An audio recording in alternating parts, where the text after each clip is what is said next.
latihan daripada bab yang ke-7. Alright, jom kita tengok. Dan kamu semua jangan perhati je. Tulis juga jawapan. Bila setiap soalan cikgu baca, bila cikgu tanya apa jawapan dia, kamu tulislah A, B, C, D. Gitu. Sama ada A atau B atau C atau D. Baik. Jom kita lihat praktis sumatif yang ke-7 ni. Okey. Soalan nombor 1. Ingat, dalam peperiksaan, okey, baca soalan dengan betul-betul, dengan tepat, dengan tenang. Contoh, baca soalan ni. Maklumat berikut adalah tokoh yang mengasaskan Kesultanan Pahang. Baik. Dalam peperiksaan juga, sila buat, dalam kertas kamu sekarang ni, sila buat seperti mana yang cikgu buat. Bila cikgu underlinekan tokoh, kamu pun buat underline tokoh. Bila cikgu underline mengasaskan, gariskan mengasaskan ni, kamu pun buat. Kemudian bila cikgu buat bulatkan perkataan Pahang ni, kamu pun buat. Why? Sebab ini latihan supaya kamu tahu soalan tu nak apa. Jadi ini kita nak menjawab soalan berdasarkan soalan tu nak apa. Baik. Maklumat berikut tokoh yang mengasaskan Kesultanan Pahang. Raja Muhammad. Oh, Raja Muhammad. Baik, apakah gelaran, ni soalan dia, yang digunakan oleh tokoh tersebut? Oh, dia nak gelaran. Okey. Kemudian kamu baca satu-satu pilihan jawapan. Sultan Muhammad Shah, D. Sultan Abdul Jamil Shah, C. Sultan Ahmad Al-Muazzam Shah, dan D. Sultan Abdul Ghafur Muhyiddin Shah. Jawapannya, so Ayu telah bagi. Bagus Ayu. Nuri Safia, bagus Nuri. Rania, bagus. Farhin, bagus. Mungkin ramai yang tanya, tak ada pun orang yang jawab. Diorang semua hantar mesej pada cikgu melalui direct message. Sebab tu kamu tak nampak. Jadi, kamu pun boleh direct message pada cikgu. Dan berikan jawapannya. Okey, cikgu dah baca kat sini. Ayu, Nuri Safia, Rania Kristina, Farhin, Rifa, Nik Adam, Sarah Safia. Malulah kalau salah. Ya, Nuri. Baik, Ijaz. Ramai dah jawab. Khalif Omar. Bagus. So, ramai yang kata, cikgu, saya malulah kalau bagi jawapan saya salah. So, kalau malu, direct message pada cikgu. Ya, dalam Zoom chat tu, okay, kamu boleh klik pada nama cikgu, okay, direct message, dan kemudian kamu type jawapan kamu. Baik, kebanyakan pelajar yang memberikan jawapan tadi telah menjawab dengan betul. Iaitu jawapannya A, Sultan Muhammad Shah. Betul. Okay, so bagus. Okay, kepada semua pelajar ni, Khalif Omar, Ijaz, Nuri Safia, Sarah Safia, dan ramai lagi. Bagus. Itu soalan yang pertama. Soalan yang kedua. Okay, tokoh-tokoh berikut merupakan, kita tengok merupakan pembesar Perak. Oh, pembesar negeri Perak. Tun Saban, Nakhoda Kasim. Mengapa? Soalan mengapa ya? Mengapakah tokoh-tokoh tersebut menjemput putera Sultan Mahmud Shah di Kampar? Adakah A, baca soalan pilihan jawapan, mengetuai istiadat pemakaman. B, ditabalkan sebagai Sultan Perak. C, dilantik sebagai Raja Muda Perak. Atau D, mendirikan pusat pentadbiran baru. Jawapannya, Farhin, betul. Rifa, betul. Rania, betul. Sarah Safia, betul. Nik Adam, betul. Jangan risau. Betul is betul. Farhin, betul is betul. Baik. So, menjemput putera Sultan Mahmud Shah. Iaitu untuk apa? Ya, betul Ayu. Muiz Hakim pun betul. Jawapannya adalah untuk ditabalkan sebagai Sultan Perak. Baik. Siapa nama putera Raja Sultan Mahmud Shah ni? Siapa nama dia? Putera tu? Siapa tahu? Apakah nama putera Sultan Mahmud Shah yang dijemput ke Perak ni? Siapa nama dia?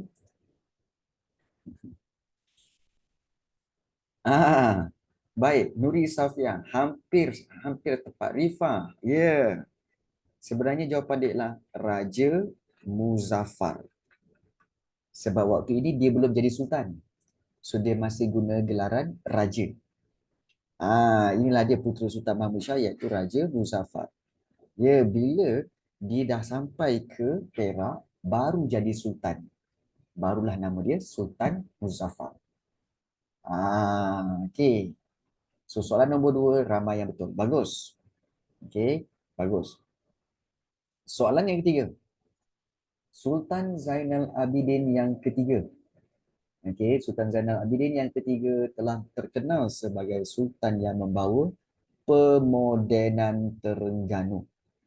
Baik, apakah bukti yang menyokong pemodenan tersebut? Apakah bukti pemodenan yang dibuat oleh Sultan Zainal Abidin yang ketiga ni? Adakah memperkenalkan sistem cukai? Adakah melaksanakan pentadbiran barat? Atau menubuhkan mahkamah syariah? Atau menggubal undang-undang tubuh negeri? Baik. So, jawapan ini pilihan aneka pelbagai. Okey, sama ada 1 dan 2. Okey, sistem cukai dan pentadbiran. Adakah B 1 dan 4? Okey, adakah C 2 dan 3 ataupun D 3 dan 4? Yang confirmnya sebenarnya adalah Sultan Zainal Abidin ni, beliau yang telah menggubal. Menggubal ni maknanya membuat. Dia buat, membuat undang-undang tubuh negeri. Ini memang betul, nombor 4. Ya. Dan undang-undang tubuh negeri ini dipanggil apa? Kalau kita ingat lagi, iaitu Itikon Muluk. Okey, Bi Ta'dil okey, Al-Suluk. So itu nama undang-undang tu. Baik. Satu lagi, apa yang telah dibawa oleh Sultan Zainal Abidin ialah nombor 1, memperkenalkan sistem cukai. So jawapannya adalah B. B pula. Kan? Sorry. Kesilapan. Bukan memperkenalkan sistem cukai. Mana ada cukai? Cukai sebenarnya diperkenalkan oleh Barat. Silap. Sebenarnya Ufti. Baik, sebenarnya menubuhkan mahkamah syariah. Ya, iaitu kita kena tahu bahawa Terengganu banyak menggunakan undang-undang Islam. So, mahkamah syariah ni adalah mahkamah untuk undang-undang Islam. So, jawapannya adalah D, 3 dan 4. Sorry. Cikgu kelalen pula. Asyik cerita pasal undang-undang, terlupa pula yang satu lagi. Minta maaf ya. Baik, nombor 3 jawapannya adalah D. Okey, menubuhkan mahkamah syariah dan menggubal undang-undang tubuh negeri. Cikgu rasa lepas ini kan, cikgu kena banyak makan kismis minda lah. Kismis minda.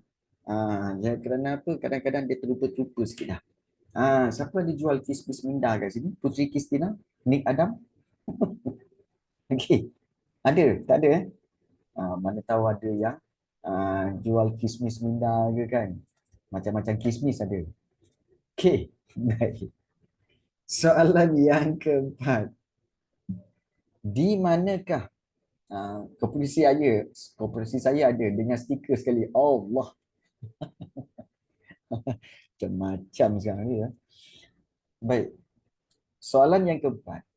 Di manakah pusat pemerintahan pertama Kesultanan Selangor? Adakah A. Kelang, B. Jugra, C. Sungai Besar dan D. Kuala Selangor? Saya rasa jawapan ni senang je. Okey. Jawapannya adalah okey, baik. So Sarah Safia betul, Farhin betul, Nuri Safia. Salah. Salah. Alia betul, Muiz Hakim betul, Ijaz bila masa cikgu buat E kat situ. Betul. Rania betul. Okey, siapa lagi? ABCD. Melampau sungguh. Alison betul. Okey, Rifa salah. Okey, Nick Adam betul. Baik. Jawapan dia sebenarnya adalah D. Kuala Selangor. Kuala Selangor. Ya. Sebelum berpindah ke Kelang. So, yang pada peringkat awal yang pertama iaitu Kuala Selangor. Ingat tu ya, bukan kelang, bukan juga asma. Baik, itu yang keempat. Soalan yang kelima. Gambar berikut berkaitan dengan keris kebesaran Diraja Negeri Perak. Apakah keris tersebut? Taming Sari, keris panjang Diraja, keris panjang Beruk atau keris darjah kerabat. Baik, dia kata keris kebesaran Negeri Perak. Kalau Negeri Perak, tidak lain tidak bukan, inilah keris Taming Sari. Ya, betul Nuri, Safia, Rania, Muiz, ni Adam, Sarah, Safia semua ya. Ya, Alison, keris Taming Sari. Ya, nombor 5. Baik, soalan yang keenam. Jawatan berikut. Ya, jawatan dia kata jawatan position. Okey, berikut dilantik dalam institusi agama Islam setiap negeri iaitu mufti. Apakah peranan mufti ini? Function, fungsi dia. Penggubal undang-undang, pembesar negeri, pentadbir istana atau ketua agama. Ijaz kata ada yang kata okey. So Nuri, Safia, Rania, Kristina pun kata macam tu, Alia pun kata macam tu. Okey. Baik. So kalau kita lihat nota ni, okey, iaitu sebelum kita tengok tu ya. Okey, iaitu berkaitan dengan agama Islam. Okey, iaitu peranan mufti. Sebenarnya mufti, adakah mufti itu ketua agama Islam? Itu nak tanya. Adakah mufti ketua agama Islam? Tak ada pula kat sini ya. Tapi kalau katakan mufti itu ketua agama Islam, ya ke mufti itu ketua agama Islam? Ingat sebenarnya ketua agama ialah sultan. Nampak tak ni? Sultan sebagai ketua agama. So bukan mufti. Apa pula ketua agama Kristian? Ingat okey, dalam semua negeri, okey, kalau kita tengok ketua agama ni bukan mufti. Sebab kalau semua negeri, ketua agama sebenarnya ialah sultan. So bukannya mufti. So mufti buat apa cikgu? Mufti sebenarnya adalah adakah pembesar negeri, pentadbir istana? Confirm salah lah. Pembesar negeri ke atau penghubal undang-undang? Sebenarnya lebih kepada pembesar negeri. Di antara dua ni, pembesar negeri atau penghubal undang-undang. Sebenarnya mufti ini lebih kepada penghubal undang-undang. Maknanya pembuat undang-undang. Okey, pembuat undang-undang yang dipengaruhi oleh berdasarkan Islam. Itu mufti. Sebab itu kalau kamu nak tahu kan, okey, macam iaitu bila dinyatakan bahawa okey, apakah hukum rokok dan vape di negara kita? Hukum dia dalam Islam. So banyak mufti telah menegaskan, okey, jabatan mufti telah menegaskan bahawa rokok sebenarnya haram. Rokok haram. So apa tugas mufti tu? Mufti tu sebenarnya adalah membuat gubal tu. Ingat take note ramai yang tak tahu. Gubal, Gubal. Gubal tu maksudnya buat undang-undang, buat peraturan. So biasanya kita cakap kena buat undang-undang. Sebenarnya bukan buat. Dalam bahasa rasminya kena gubal undang-undang, kena gubal perlembagaan, gubal peraturan. Itu bahasa yang tepat. Jadi mufti ni tugas dia gubal undang-undang berkaitan sesuatu perkara. Boleh ke buat hukum? Boleh. Di mana dia bukan buat hukum dia yang dia buat. Mufti tu buat hukum berdasarkan Al-Quran dan hadis. Contoh, kenapa mufti kata rokok haram cikgu? Sebab Mufti kata apa? Dia dah buat analisa. Apa kesan rokok? Rokok ini akan membahayakan kesihatan, akan merosakkan paru-paru. Okey. Jadi, Mufti akan ambil ayat Quran, akan kaji. Dalam ayat Quran dia kata apa? Ada ayat, janganlah kamu merosakkan diri. Okey, merosakkan diri, okey, dengan mengambil bahan-bahan yang boleh merosakkan diri. Dan adalah haram hukumnya merosakkan diri. Jadi rokok itu bila dihisap akan merosakkan diri. Maka merokok itu jadi haram. Nampak tak? Itu cara bagaimana Mufti menjatuhkan hukum. Dia akan berdasarkan Al-Quran dan Hadis. Sekarang ada lagi ke Mufti? Ada sampai sekarang. Sampai sekarang ada. Ada lagi. Ramai Mufti. So itu peranan tokoh ini, iaitu peranan Mufti. Ya. Baik. Soalan yang ketujuh. Okey, maklumat berikut berkaitan undang-undang di negeri Melayu. Okey, kita lihat undang-undang di negeri Melayu di mana X. Undang-undang ini menjadi asas kepada kelahiran undang-undang bertulis di negeri-negeri Melayu yang lain. So, apakah undang-undang X? Senang je. Okey. Kalau undang-undang yang menjadi asas, sudah tentulah undang-undang yang datang dari negeri mana? Yang datang dari negeri mana? Yang datang dari negeri Melaka. Maka sudah tentu undang-undang itu adalah hukum kanun Melaka, iaitu D. Dia menjadi asas. Maksud menjadi asas tu maknanya zaman Melaka dulu, okey, zaman Melaka dulu dia ada undang-undang hukum kanun kanun Melaka.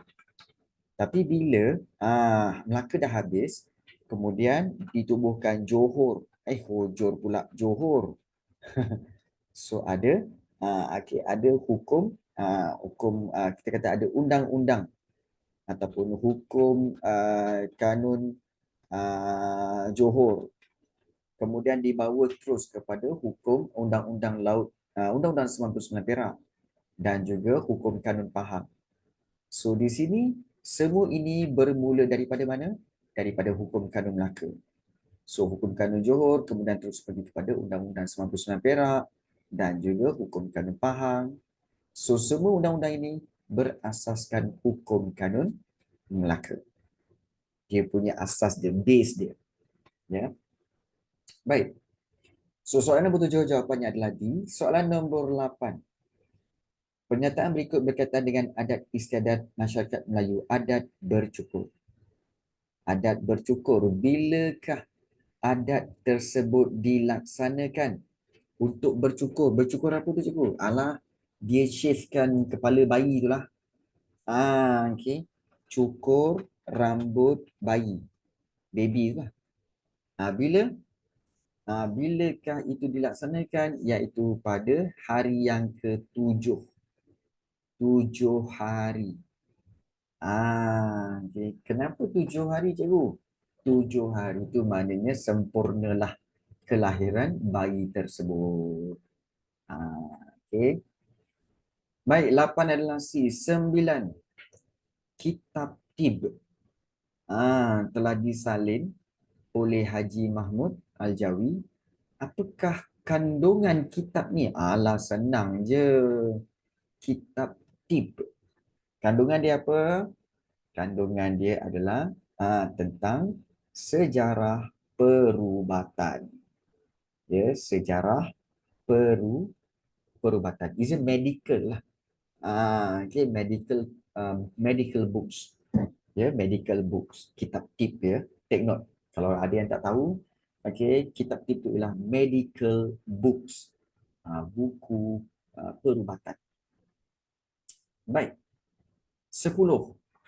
Pilih pasangan yang tepat berkaitan mata wang negeri-negeri Melayu. Baik, Perak dengan Kupangnya, Pahang dengan Tampangnya, Selangor dengan Pitis, Terengganu dengan Bidor. Okey. Kalau cikgu tengok sini Terengganu dengan Bidor ni confirm salah. Okey. So, Perak dengan Kupang, Pahang dengan Tampang, Selangor dengan Pitis. Yang mana satu? Selangor dengan Pitis ni I don't think so. Okey. So, tinggal Perak dengan Kupang, Pahang dengan Tampang. Baik. Jawapannya apa? Ah, baik. So, kalau kita lihat di sini, jawapannya adalah, okey, baik, bagus. Ramai yang jawab. Jawapannya adalah B, Pahang dengan Tampang. Sebab apa, cikgu? Sebab kalau Perak, Perak dengan Bidor. Perak dengan Bidor. Okey. Terengganu dengan Pitis. Ya. Selangor dengan Kupang. Gitu. Okey. Terengganu dengan Pitis, okey, Perak dengan Bidor dan Selangor dengan Kupang. So Pahang dengan Tampang lah. So yang betul ialah B. So kamu boleh conteng tak buat garisan-garisan tu untuk memperbetulkan susunan mata wang negeri-negeri ini. Baik. 11. Okey, antara berikut yang manakah merupakan pembangunan yang telah dijalankan oleh Sultan Alaidin semasa memerintah Selangor? Baik. So, bila disebut Sultan Alaidin, Sultan Alaidin ni telah membawa pemodenan. Pemodenan. Di mana? Di Selangor. Ya. Jadi, apa yang dia buat? Okey.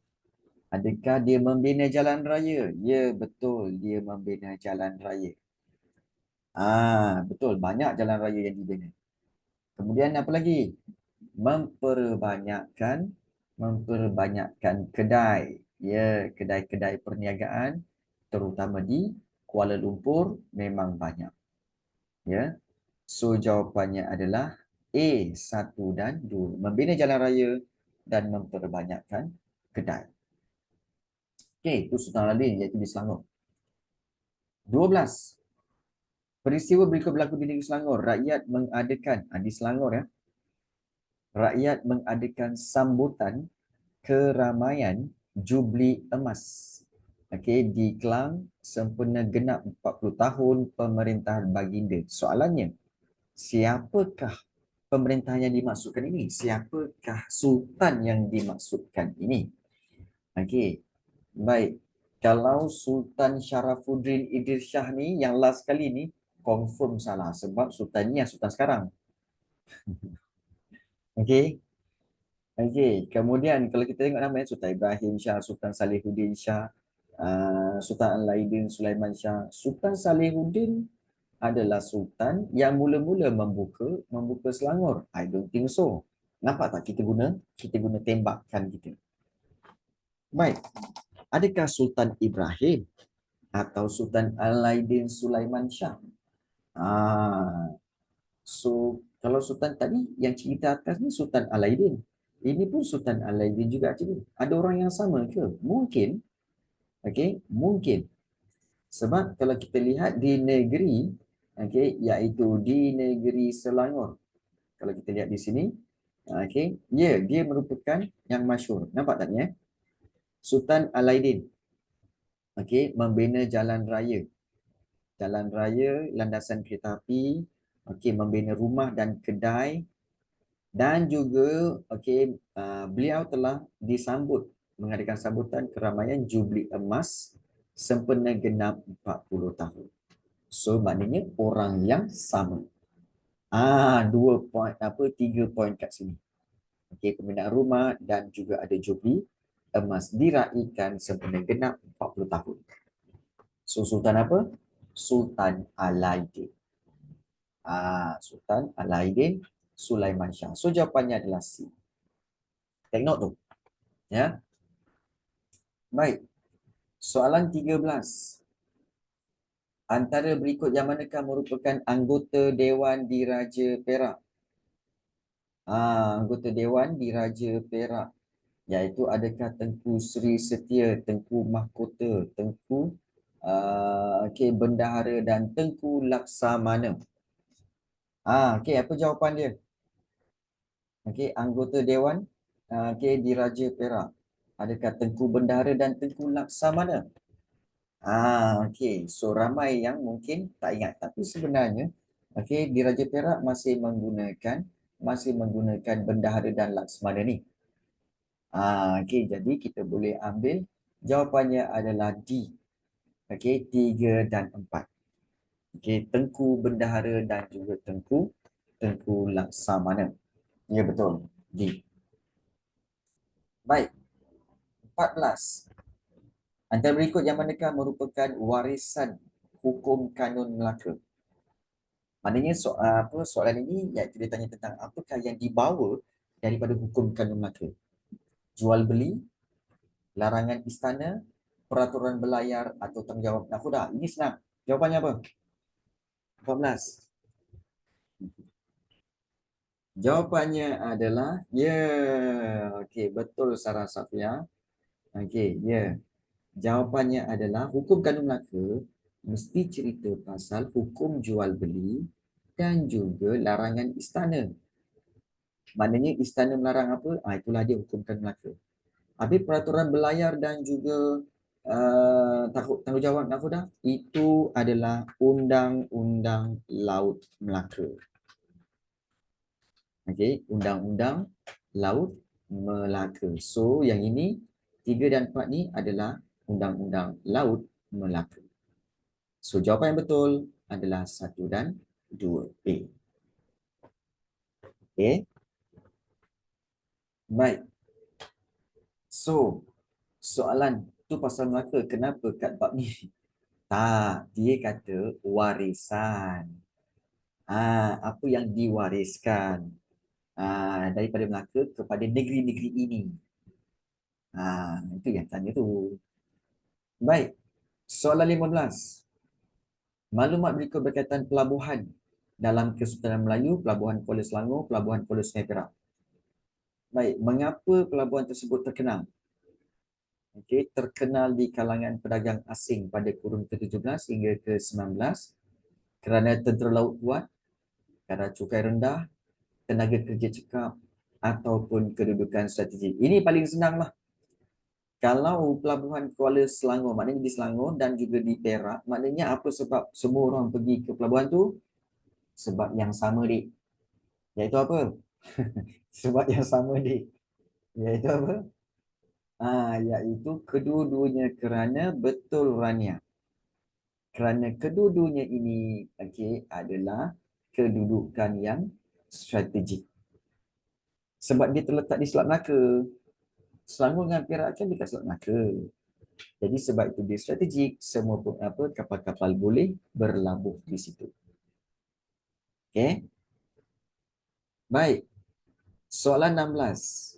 Okey, pembesar berikut mengiringi Raja Muhammad.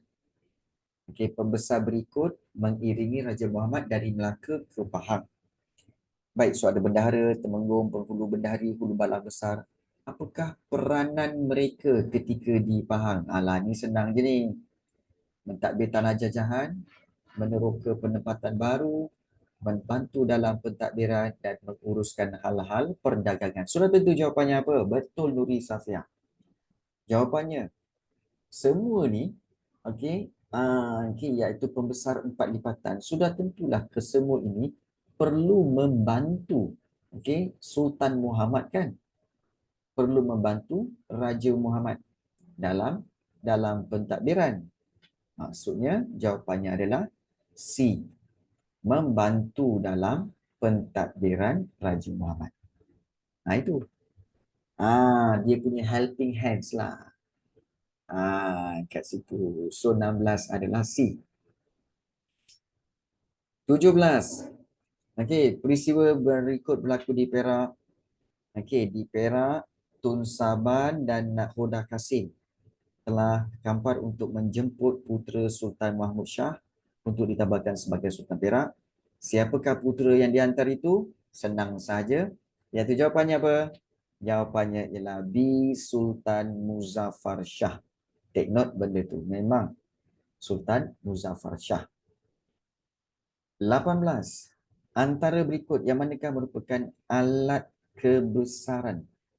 yang dibawa oleh Sultan Muzaffar ke Perak? Ni senang je ni. Okey. Sudah tentu keris, nobat, pending, tengkolok. Jawapannya adalah keris dan nobat. Keris dan nobat. Keris contoh keris Taming Sari dan juga pedang, kalau ada pedang, pedang Curasi Manjakini. Nobat ialah alat muzik. Okey, 18. Jawapannya adalah A. 19. Maklumat berikut berkaitan Kesultanan Terengganu. Okey, Terengganu ya. Di mana pada tahun 1708 Sultan Abdul Jalil menganugerahkan Terengganu kepada Tun Zainal Abidin. Ini soalan yang pernah ditanyakan oleh Nuri Safia. Baik. So, Sultan Abdul Jalil anugerahkan Terengganu kepada Tun Zainal Abidin. Siapakah yang menyediakan kelengkapan pertabalan baginda? Okey, sudah tentu jawapannya adalah ya. Okey, yang menyediakan kelengkapan baginda ialah apa? Iaitu Raja Patani. Ya, raja daripada negara Patani itu, kerajaan Patani yang telah menyediakan kelengkapannya. Okey, dan 20. Antara berikut yang manakah merupakan pemerintah Kesultanan Patani? Ada Raja Biru, Raja Hijau, Raja Putih, Raja Merah. Cikgu tak rasa ada Raja Putih. Okey. Raja Putih, cikgu tak rasa dia ada nama Raja Putih. Okey, Raja Biru, Raja Hijau, Raja Putih, Raja Merah. So, jawapannya. Okey. So, ada trivia ke tentang Kesultanan Terengganu? Okey. Okey, ni dia. Raja Patani.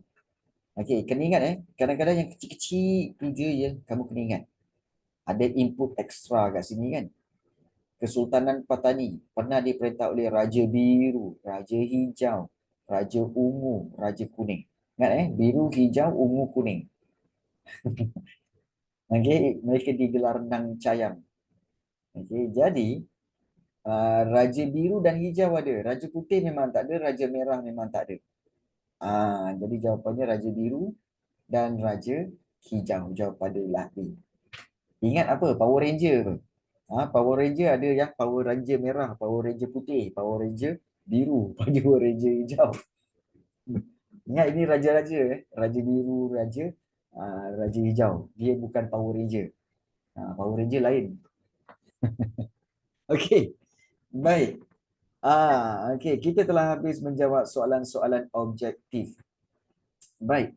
So, okey, ada soalan tak nak tanya tentang soalan-soalan objektif yang telah kita bincangkan? Ada soalan tak nak tanya? Mungkin kamu ada soalan nak tanya, iaitu cikgu, mana saya nak dapat nota macam cikgu ni? Iaitu nota yang mana? Nota yang ini. Kamu nak tahu tak kat mana nak dapat nota ni? Kamu nak ke nota ni? Mau ke tak mau? Okey. Nak okey. So, nota itu terdapat di dalam iaitu terdapat di mana cikgu? Iaitu nota itu sebenarnya terdapat dalam Google Classroom sejarah tingkatan 2. Ya, Google Classroom iaitu di sini. Okey. So, dalam Google Classroom ni kamu pergi kepada classwork, kemudian kamu pergi kepada kita ada banyak bab sini, cikgu dah susun dengan bab.